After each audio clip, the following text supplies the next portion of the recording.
we keep queens in balance. I'm your host, Renee Winters.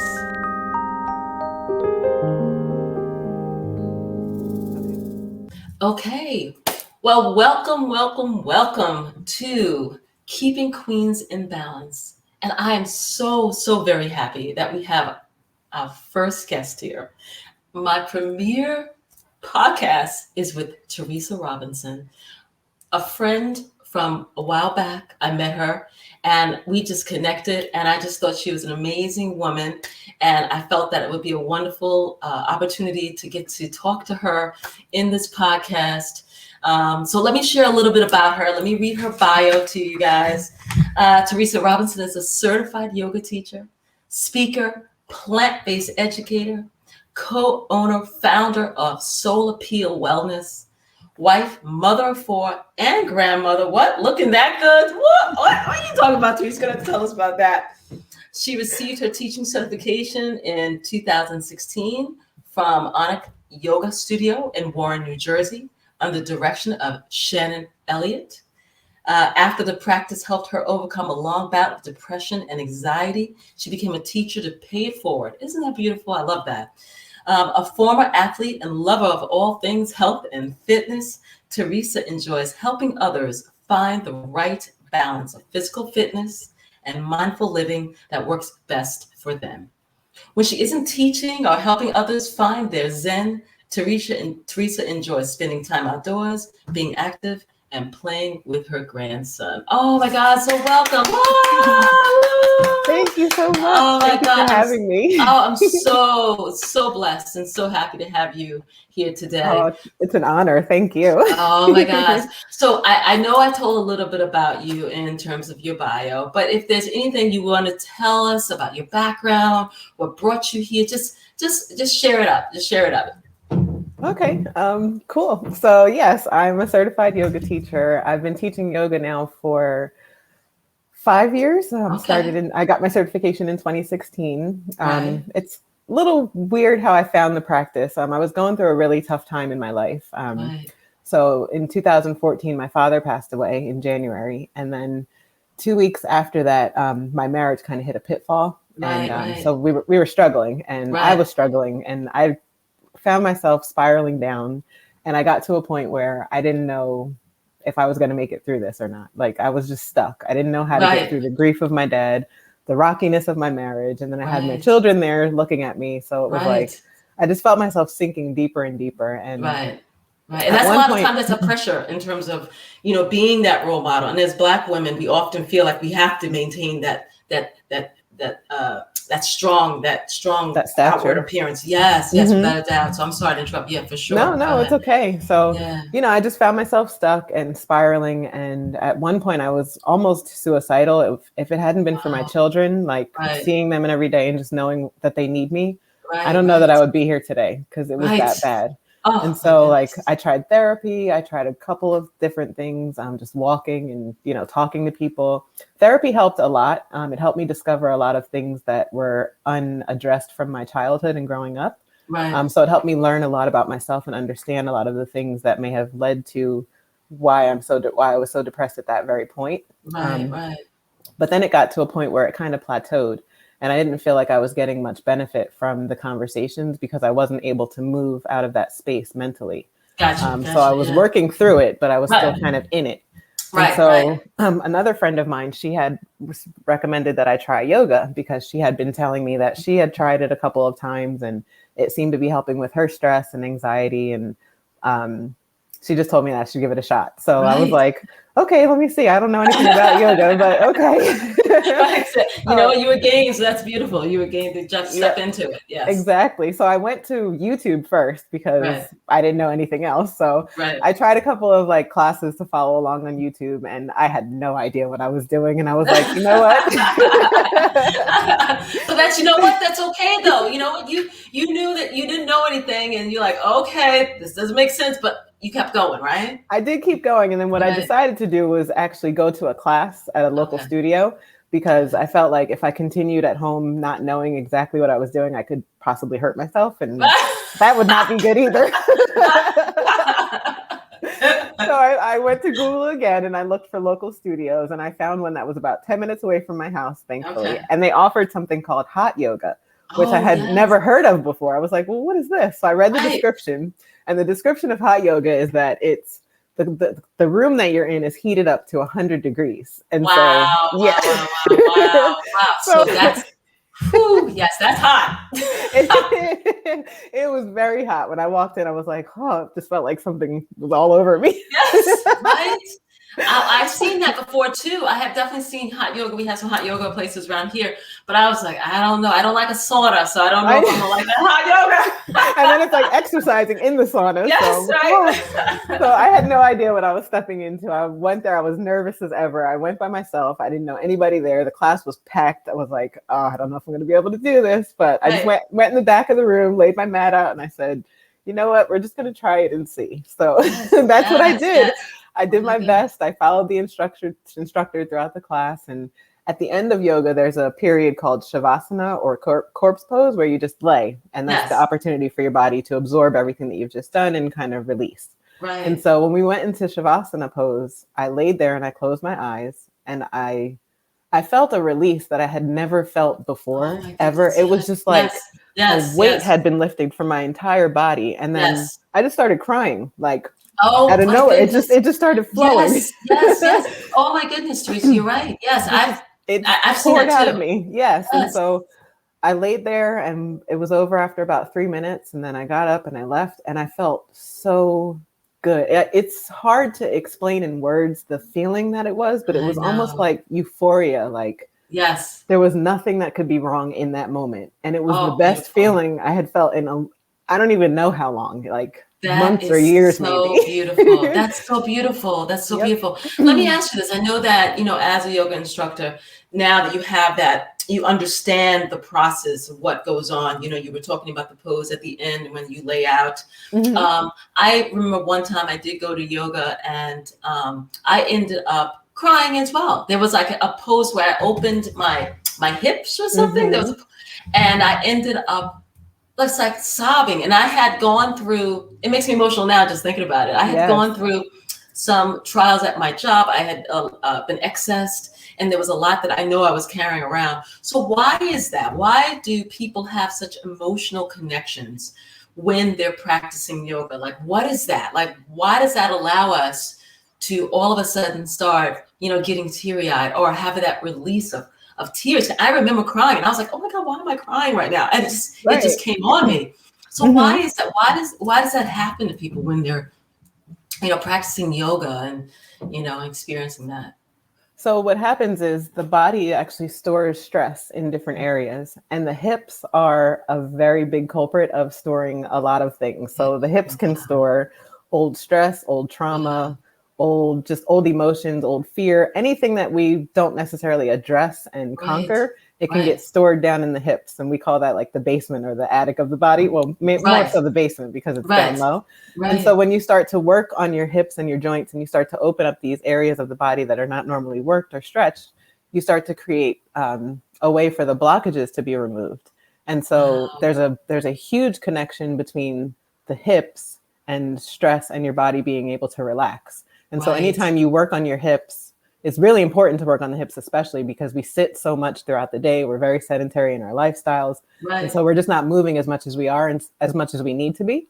Right. And so the hips are storing all of that every single day. And so anytime Wow. you work on the hips, it can be an emotional roller coaster. I remember one time I took a class and it was a hip opening class. The entire focus was just hips all class. And at the end Wow. of the Wow. class, the teacher was Amazing. like, the teacher just reminded us, like, you've worked on your hips a lot. So if you feel any, just emotions coming up later on that you're Yes.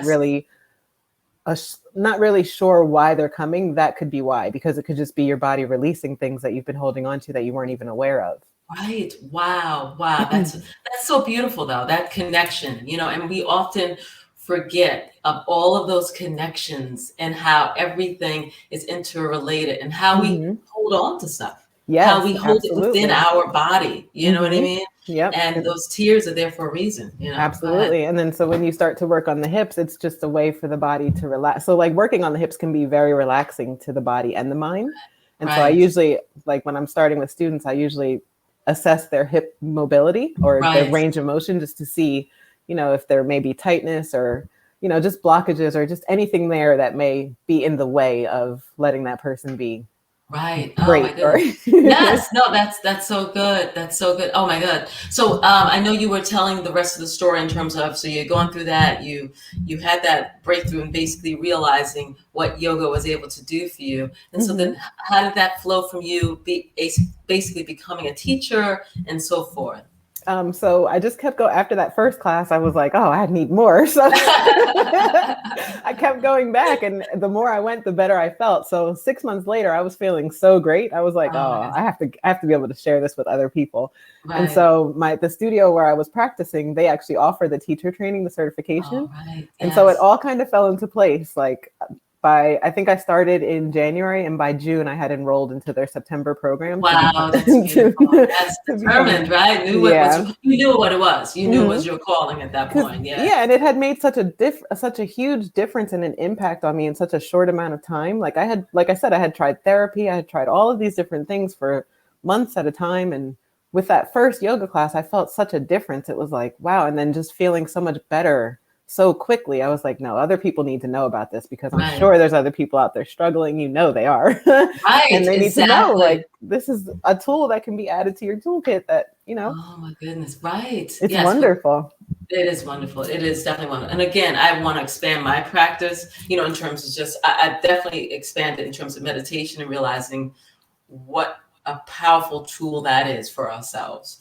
But I know that a lot of times that meditation and that yoga can come together so beautifully and really, bring about an amazing balance, amazing breakthroughs, and so I definitely want to, do more yoga for sure. Yeah, no, because honestly, like, a lot of people don't realize, and I didn't know this until I went through my certification program, that the goal of yoga is meditation. So yoga is used so that you can get to a point where you can come and just sit and be still. Because if you think about it, like, you go through your day, you're busy all day, you're doing all this stuff, and then you go to sit down and meditate at the end of the day, and you're just sitting there, and your mind is in a million different places. You're replaying things that happen. You're thinking about what you may have to make for dinner. So a lot of people, when you tell them to meditate, it's like, all right, I want to, but then when they sit down, they're like, I just can't. I don't know how to do it. I can't. So yoga actually works the body into a point where you connect the mind, the body, and the breath, and that brings you down to a point where you can actually, after that practice is over, that's when the meditation happens. And so that creates a pathway so that you're able to sit in the stillness without having to, worry if you're doing it right, or worrying about your mind jumping all over the place. Because the mind is always busy. Oh my gosh, right?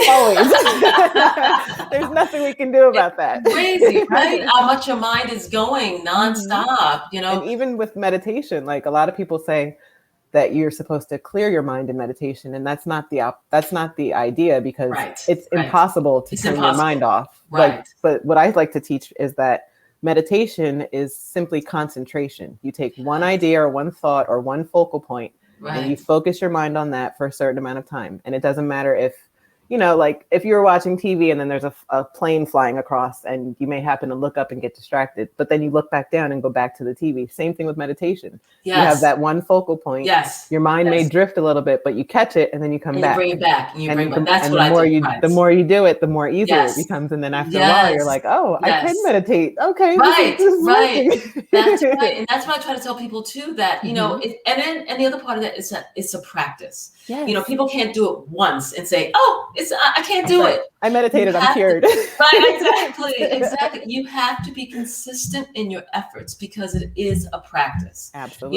And I think that what I learned is just allowing, as you said too, is just to allow your mind to flow, to be more with the flow of it than to try to stop it. Like, oh, there's that thought, bring it back and just continue. You know what I mean? And so that's really what I've learned. And that was the beauty of, of bringing such balance to me. I was meditating in the morning, and I meditate in the evening, especially during this whole, it was when I realized that I couldn't take it anymore. Between the social injustice, the racial injustices, the political, climate that we were living in, and the pandemic itself, I was losing it. I was absolutely losing it, and I just couldn't take it. I mean, it was really bad. So meditation And finding that balance was so key to me. I was just like seeking it out. Mm-hmm. So, it's so beautiful that yoga became that for you. Yoga was that for you.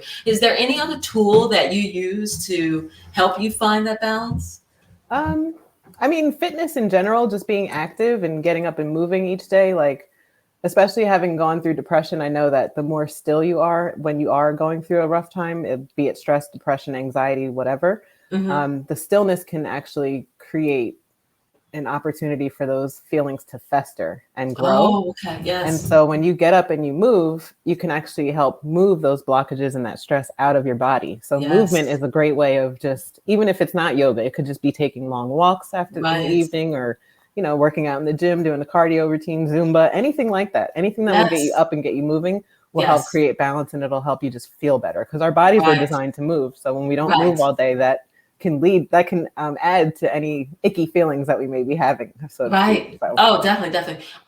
Yeah, I think there's this meme that's around our little Instagram post that is so true, is that exercise is the greatest antidepressant. That's yes. underused, Absolutely. exercise, fitness, moving around. Those are the things that we need, Hmm. and a lot of times we kind of put those aside, and unfortunately in our society, we're so drug driven, Yes. pharmaceutical driven, and Hmm. no one really goes to, oh, are you walking? Are you getting some fresh air? Are you getting some sun? Are you moving? They go right to, well, this particular drug will help you, Right. and kind of just And in the mask. meantime, it'll give you like 10 other side effects. So you need I other know. All 10 that other mumbling drugs. that you hear at the end of the commercial and, Yes. and death, and you're like, what? Okay, so I think I'll deal what I have rather than Right. die. Exactly. Oh my Oh my goodness. goodness. I know. And I then know. as far as other tools too, just self-love, like that was a big game changer for me when I Right. learned about, just because, as a mom, especially, like, we're kind of groomed to think that we have to take care of everybody else first, take Yes. care of the Oh my kids, take goodness. care of the Right. husband, take care of the house. And it's like, Yes. it's I mean, it's important to be able to do all of that stuff, but at the Yes. end of the day, if you're not taking care of yourself, you're going Yes. to break down at some point. And Yes. it just, like, loving yourself first and foremost, that I feel like it just makes you a better person overall, because you show Yes. up better because you feel taken care of, you're happy, you're satisfied within yourself. And then it shows other people how to treat you. It sets your boundaries for other people. So, I mean, self-love for me, that's a Number one. no-brainer, and Yes. it's non-negotiable. And I don't Right. care if people call me selfish. I'm like, no, it's not selfish, it's Yes. self-full. Because if I Self-full. can't take care of Oh, myself first, I can't beautiful. take care of you as best as I can. So, Definitely. and Oh, that just that's so true. and that was a changer too. Like with my children, like once I learned self-love, it would be like they learned that mom has to take care of herself too. Like, Yes. and then they see that as an example. And now my daughter is a mom, and I'm hoping Oh, that my example is showing her that you do have yes. your son and you have to take care of him. He's your responsibility, but it's Yes. also a big responsibility that you maintain care for yourself, because it's easy Yes. to lose yourself in parenting. And Yes. then later on, the kids are grown, they move out, and you're like, you see a lot of women who say, oh, well, my kids are grown now and I don't really know what to do with myself, because Right. that whole time they were raising the children, they may have lost sight of taking Oh, care of yeah. themselves and doing the things that they So love. So true. So true. self-love is a big one. Big one, big one. That's so Hmm. true. That's so true, Teresa. And that the self-love and just being kind to ourselves. I think Exactly. that Yes. we're so I'm kind to my kids, I love my husband, I do all those things, but then when it comes to myself, I'm so hard on myself. You're Yes. like, what the heck? Yes. So that's one of the things I learned too, in Hmm. this journey, Absolutely. this year, that to be kind to myself, and that's Yes. self-love. It's the self-love. It's all a part of that. It's all a part of that. Yes. And that was one of the big things that was taught in the yoga classes I was taking in the beginning. It was like, Right. you have to learn to listen to your body. You have to learn to trust your body. You have to learn to be open-minded with yourself and your body, and then give yourself that compassion and empathy that you give other people, because Right. nobody in the world is perfect, and we're all just trying to do the best that we can each day. And I mean, Exactly. like, it's easy to tear yourself down, but what happens when you flip that internal conversation into Yes. motivation and inspiration for yourself, and just saying, Yes. you know what, Yes. it's okay. It's okay. Yes. Like, you don't Yes. have to tear yourself down. It's okay. Right. Right. And that's exactly what you said. It's a flip. It's a Mhm. switch that we have to just flip in ourselves as women. that it doesn't have to be that way. Exactly. You can make a mistake. You can struggle. You can do everything doesn't have to be perfect. Right. Perfect doesn't exist. So No, I don't know where it's just like we get that. We get Mm-hmm. it and we move with it. And I know for women of color, it's even worse. It's that Yes. strong matriarchal feeling that you take care of this and take care of that and you're managing everything. And it's so much, such a weight to carry. It Such a is. weight to carry. And It's so hard. yes. Mm-hmm. You It know? is. And it doesn't get any lighter as you go. Like No, the more you neglect yourself, the heavier that weight gets. And then it's unfortunately that's when you see the breakdowns happen. And it's like right. you have to Right. start rebuilding yourself all the way back from the foundation because there was no self-love in the beginning. So Exactly, exactly. So if you were to kind of put in a nutshell what you would tell to women of color who were thinking about yoga, stepping into that world, what are some of the things that you would tell them? What could it do for them? What could it do for, like, if you could do an announcement, like a public service announcement for yoga, like, mm-hmm. what would it say to women of color who may be hesitant to get out there and do this? Let me see. So first of all, I would just reassure everyone that despite what you may think or what you may know about yoga or what you think you know about yoga, yoga is for everybody. Right. So there's a misconception that you have to be in some kind of shape or be able to do certain things in order to try yoga, but that couldn't be further from the truth. I mean, it's like almost like saying, I want to lift weights, but I'm not strong enough. Like you just start where you are, right? So, like some people are like, no, I'm not flexible enough for yoga. And I'm like, no, that's the opposite. Like, that's the point. You use yoga to become more flexible. So I would just, tell people that, just keep an open mind first and foremost, especially when you first get on that mat, when you take the step and actually get on the mat, because it can seem a little daunting. It can seem a little bit intimidating, especially just because a lot of the poses and the stretches are not stuff that we do day to day regularly. So it may seem a little foreign, but as long as you stay open-minded and, definitely listen to the teacher and the cues to keep yourself safe, because safety is most important, especially when yoga, because it's so easy to injure yourself. Right. So definitely listen to your teacher, listen to your body. So if the teacher tries to get you into a pose that doesn't feel right, or it just isn't working for you, modify, or just let them know that no, this is not for me today. maybe somewhere down the road I'll be able to do this, but for today it's not feeling right. And so as far as what yoga can do for you, I mean, it's so hard to put in words because there's so many benefits, but like there's physical benefits, like it helps lower your blood pressure. It helps you with stress and anxiety just because it helps move those physical blockages out of the body. Right. It helps for me, it maintains my sanity. Like if I don't do yoga for a little while, I can feel the crazies creeping back up. And I'm like, oh no. I gotta get time out. So it can definitely help just keep things in perspective. It helps teach you how to love yourself. It helps teach you compassion and empathy. It helps teach you just, I love it. That we're all humans. And at the end of the day, once we can see past the physical differences between everybody and just realize that we're all beings of light, we're all here for love, we're all here trying to do our best. I feel like yoga is a universal language that can speak to anybody as long as they're open to receiving it. Definitely. Oh, that's beautiful. That's beautiful. Now, you're dropping like little nuggets of knowledge here and there, but, like if you could share with others, what is one of the biggest lessons that you learned on your journey so far? Like, what is one of the biggest things that one of your biggest takeaways that you could say, wow, this was important? I would say the self-love aspect, just because it was such a game changer when I learned about it. And it was such a different concept to me because, growing up, I saw my mom take care of everything in the house, all of the things that had to do with her daughters. She just held it down. The grandmothers always hold everything down. And so it was never a concept that we were taught or it was instilled in us to make sure you take care of yourself first. Yes, as a mom, you have to take care of your children in the household and all that stuff. But before you can do that, you must make sure your own glass is full. For me, that was it. Like yoga helped me get to the point where I learned how to love myself. And so now I feel like I can use things other than yoga as well, in addition. But the self-love that's the foundation right there. That's Because beautiful. That's so beautiful. yeah, That's when you so love beautiful. yourself, you don't tolerate BS from other people. You Yes. don't put yourself in situations where you're not going to be happy. Yes. Like for me, I was a people pleaser for a very long Yes. time, so I was always doing things to try to make other people happy, and in the interim, I was making myself upset or just not Yes. fulfilling myself, or and just yeah, when you learn to put your needs first and know Yep. that if you're satisfied and taken care of, you'll be better in everything that you do. I feel Right. like that's the game changer. That's so true. That's so true. And I think one of the things you said too, Teresa, was that, a lot of times we saw those images of very strong women as we were growing up, and women that did everything because they Hmm. did not do that self-love. They did not do the self-care as much as we are realizing how important it is. I Right. know my mom I would get up, she would have a breakfast every single morning I went to school. Plus, she would hold down a full-time job, plus Yes. have dinner when I come home.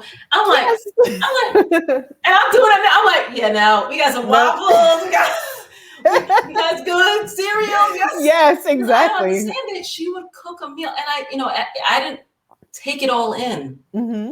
until I got in that same place.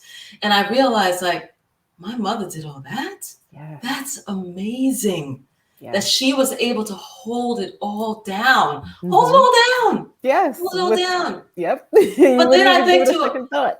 right. But then I think about it like, you know, in reflection and like at what sacrifice to her. Right. Exactly. And that's the part we probably don't know because they didn't show us because they Yeah. were so strong. Yeah. And it's like, no, Yeah. because that's not sustainable. I mean, That's not it looks good on sustainable. the outside and it's like, oh, Right. she's got over look at her holding everything down. But then at the end of the night, who knows if she's in her bedroom crying hysterically because Right. she hasn't had Right. time to care for herself. So Self, right. So true. So true. So, oh my goodness. So this is a great stuff. In terms of our young people, mhm. our young women that are coming up and dealing with, issues and so forth. Any words of wisdom for them? Any words of wisdom for our young girls? I know you have your daughter, has her own son now, and Mhm. you were saying that you were trying to hopefully be that role model for her, that she could recognize the importance of self-love and self-care and so forth. Any other words of wisdom for our young people out there that are starting, that are trying to overcome all these challenges that we currently have? I would just say, always stay true to who you are. Get that practice of self love down and make sure you Right, keep that as a non negotiable for yourself. right. And then I think one other important thing nowadays, especially with social media and so much just out there in our faces all the time, let go of comparison. Oh, beautiful. Because it's so easy when you see people like on Instagram and you see their success and all the stuff that they're posting, and it may feel like it can lead to a feeling of inept or being less than just because you Yes, may not be yes, exactly at the same point that they're at. And so instead of, again, a mind flip, instead of looking at it as a way of, maybe feeling jealous or not as successful as that next person, use yeah, that as motivation and inspiration. And then yes, use that person's success as an example. So if you see somebody who's been successful at something you want to be successful at, mirror what they did right, instead yes. of using that to or letting it tear you Yeah, down no, you're mentally. right. Or because With there's times when social I'm on media. social media and I'm just like, oh man, I'm just not doing enough. I'm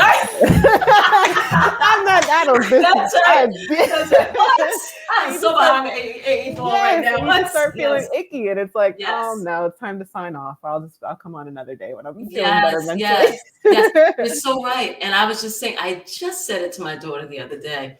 I was like, she was looking at something on social media and she was coming back and was like, oh, mom, I shouldn't do this or that. I was like, but Angelina, that's not who you are. I said, don't let them get in your head. Don't Yes. let them get up there. Hmm. You have great intentions. You have great, focus. Don't let that mess with you. Right. Don't do that. You know If what I mean? anything, just use it to motivate you, but don't let it Right. set you back at all. Yes, yes. But you know what? I think our young people are so inundated with social media, Hmm.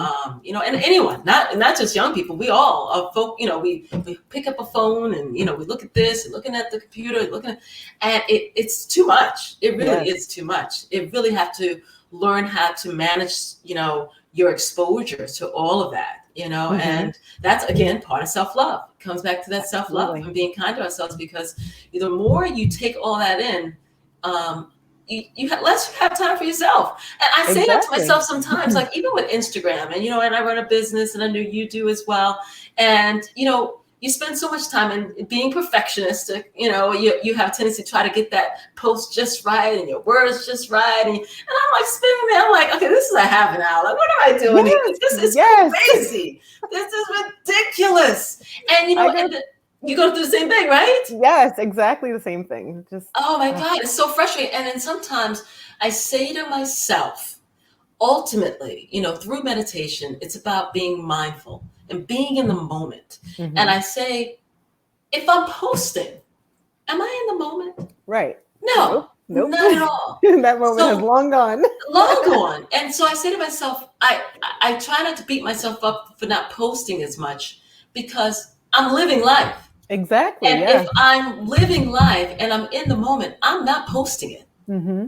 That's And one thing I've started to do. Sorry to cut you off. Yeah, no, I think go ahead. But like when I go out to places now and I'm like, I just kind of observe and people watch, and I notice how many people are on their phones and actually not in the moment in whatever it is. So if we're at like a party or if we're at the club, the beach or not, yes, at like the beach or anywhere you may happen to be, you just notice that people are just like, they're so focused on taking pictures to post later that they're missing the actual moment. Right, and for me, I'm the total opposite. Like I look at my Yes. social media all the time, like, wow, I haven't posted in almost a year. Geez, Yes. I only post on my birthday now.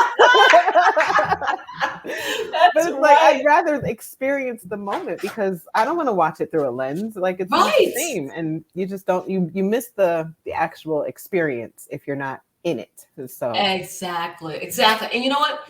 And it's funny because my husband's the picture taker of the videographer and the picture taker for the family. Okay. And he's constantly taking pictures at the on the vacations and stuff. And then sometimes it gets to me, and I'm like, stop. Let's because you're not in the moment. Right. You are not in this moment right now because you're observing it. Like you're behind a lens taking a picture of it, or you're videotaping it. I said, just stop. I said, it's okay. We don't. The memory will be here, and the moment will be even sweeter. Yes. Because we're all here and in it.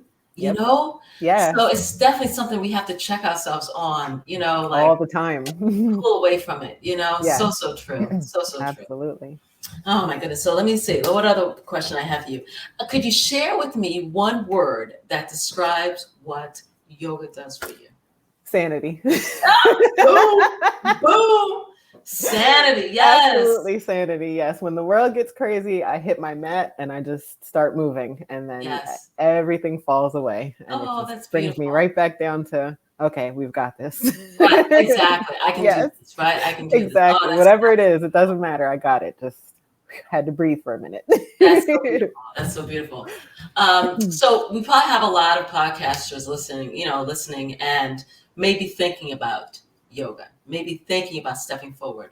So what could you tell them about taking that first step? What should they do? And I know you shared a little bit about what your steps were, but for a person that's just thinking about it, saying, you know what, maybe I will try yoga. What do you suggest for them to do, and any resources possibly for them? Sure, absolutely. So I would definitely say go for it. I feel like everybody on the planet could benefit from some sort of yoga practice, no matter what it looks like.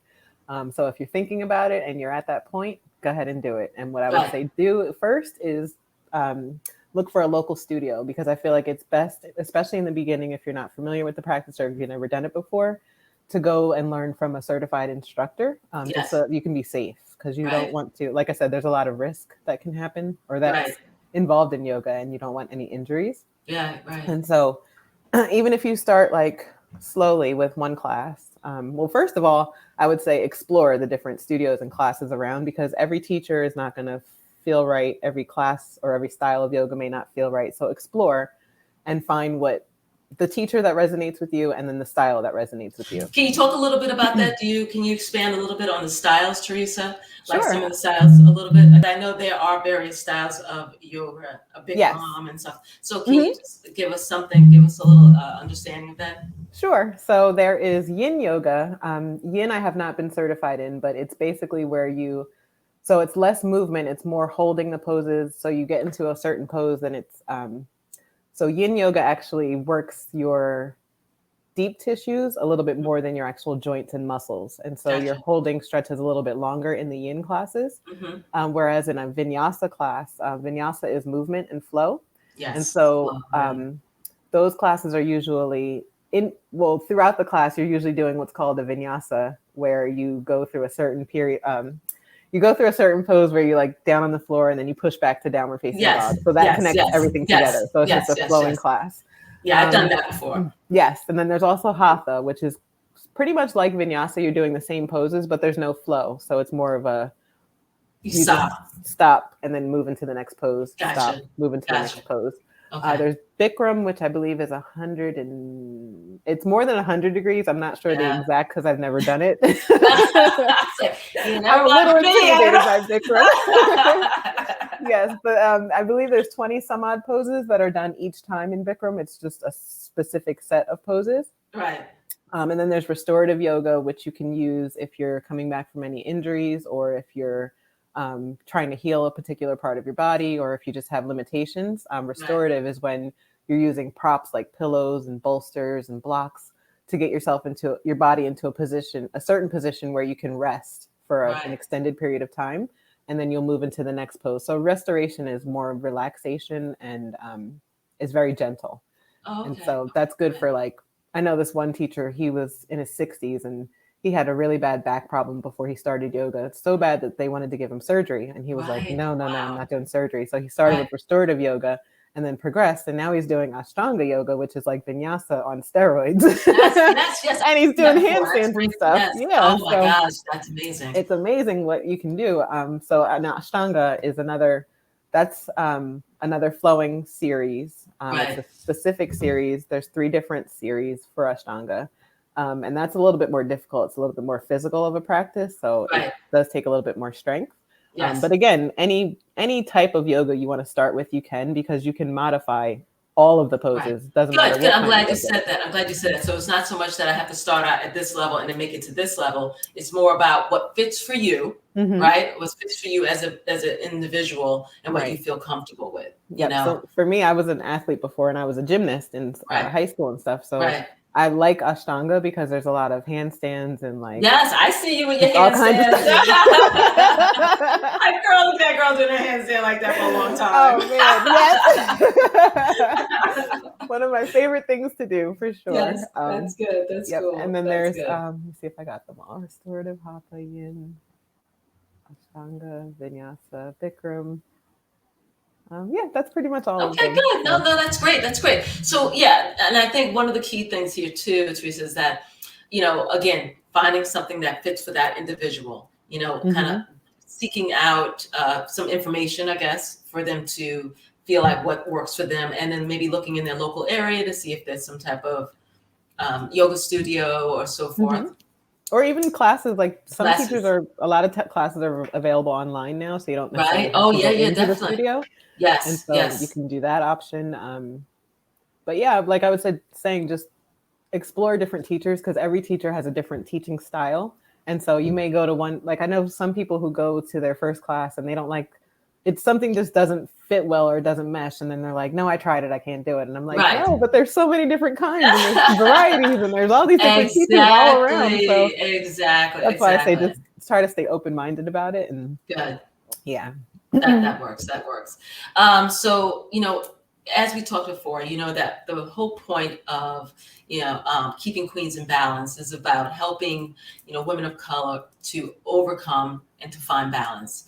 What do you think, or how do you believe that our women of color can overcome the current struggles and the current things that we're facing in today's society, and look at now, and I don't want to get into politics, but the whole thing in Texas and things, just like everything, like what can we do, right? What can we do as women of color? What do you think, from your opinion? And again, this is your opinion, what can we do to overcome?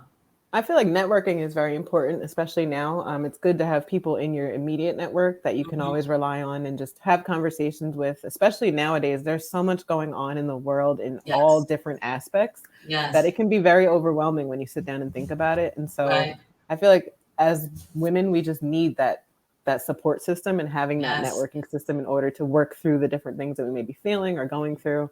Right. Um, That's and then, so important. yeah. And then just, I mean, keeping yourself open. And I feel like, honestly, just being kind and having empathy towards other people. I don't know. I'm like old school, like Yes. be the change you want to see in the world. Right. So like, Yes. Yes. So if true. you, So true. I feel like treating everybody you come across with, doesn't matter what they look like, what race, doesn't creed, gender, religion, Yes. whatever it Yes. is, just treat people that you come in contact with the way that you want to be treated. And if Beautiful. everybody did that in the world, we Yes. would be in such a better place. Right. But it just starts with ourselves, right? And Yes. so like when we Yes. go out, it's like, I don't know. It's so hard to explain, but like you know, you just I have to know.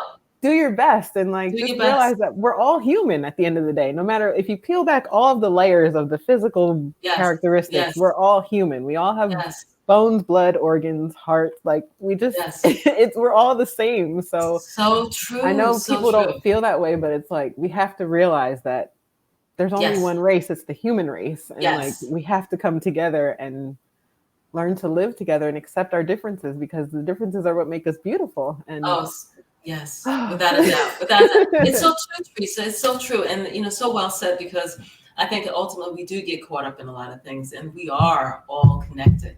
There is a level of universality that connects us all, you know, and that's what I think people miss so many times, so many day to day. And then, of course, there are people that help us miss those things. Yeah, they're designed. They're designed to make sure that we miss them. And exactly. Yeah, you know what I mean? Yep. So we have sure. to. And I think that meditation, I think that yoga and finding that balance allows us to do that. I think that connecting with one another, especially as women, connecting and sharing our voices with one another. It's so true. It's so true. Absolutely. And I think that it's such a blessing that to have you here and to talk with you and to connect with you. It's so beautiful. And I so appreciate your time that you shared. My pleasure. Definitely. Thank you so much for having me. It's been a pleasure. Oh, without a doubt. Oh my God. So I have one last question for you. And it's all about being that queen that you are, And I said, as an amazing, beautiful queen, what jewels, like divinity, sincerity, have been placed in your current crown that you wear so beautifully? And what jewels do you hope to add to your crown? Okay.